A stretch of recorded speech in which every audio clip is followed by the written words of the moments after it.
Khankhanapur union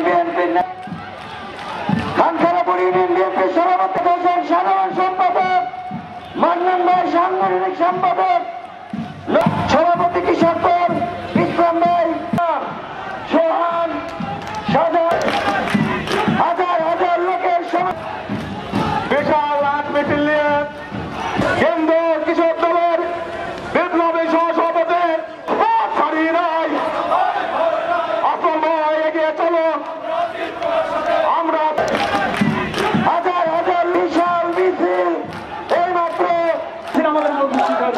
আমাদের মাঝে ইতিমধ্যে উপস্থিত হয়েছে সিনিয়র সভাপতি জালাল উদ্দিন এবং মুখ্যমন্ত্রী উপস্থিত হয়েছে আমাদের মাঝে উপস্থিত হয়েছে এবং আমিন ভাইয়ের নেতৃত্বে বিশাল একটা মিছিল আমাদের মাঝে। এই সরকার বিদায় নেবে এখান নিয়ে আশা করছি। ধন্যবাদ সবাইকে, ধন্যবাদ। আজকে 5ই আগস্ট সেদিন ফাঁসির শেখ হাসিনা তার 300 এমপি নিয়ে তার বাহিনী নিয়ে দেশ ছাড়তে বাধ্য হয়েছিলেন। আমাদের ছাত্র জনতার গণ অভ্যুত্থান, আমাদের ভারপ্রাপ্ত চেয়ারম্যান নির্দেশে 17 বছর বিএনপি এবং অন্য সংগঠনের লাগাতার আন্দোলনের ফসল ছিল 5ই আগস্ট।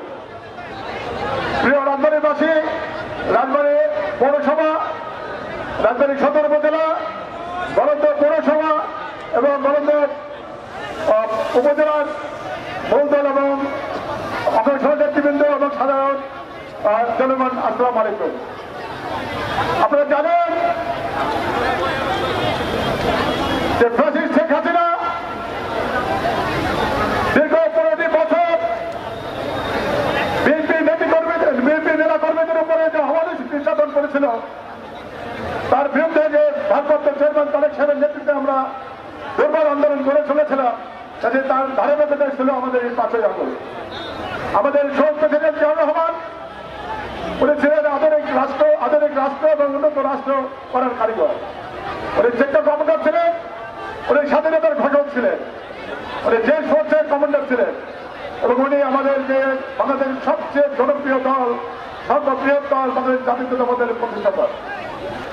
আজ গণআন্দোলন, ঐতিহাসিক গণআন্দোলন, যে গণআন্দোলনে আমরা লং মার্চ করেছিলাম, রোড মার্চ করেছিলাম এবং আমাদের প্রান্ত নেতা ইউকে বিএনপির প্রেসিডেন্ট এবং মানিক সাহেব এখনই বর্তমান দলের নেতৃত্ব হবে।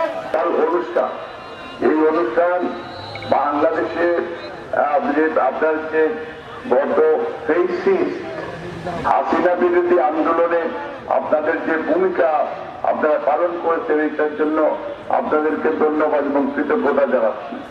আজকে বাংলাদেশের সার্বভৌমত্ব পুনরুদ্ধারের জন্য তারেক রহমান এবং রাষ্ট্র কাঠামো, রাষ্ট্র গঠনের জন্য উনি যে একত্রিশদফা কর্মসূচি ঘোষণা করেছেন, আপনারা আমাদের বাংলাদেশে যে একত্রিশদফা কর্মসূচি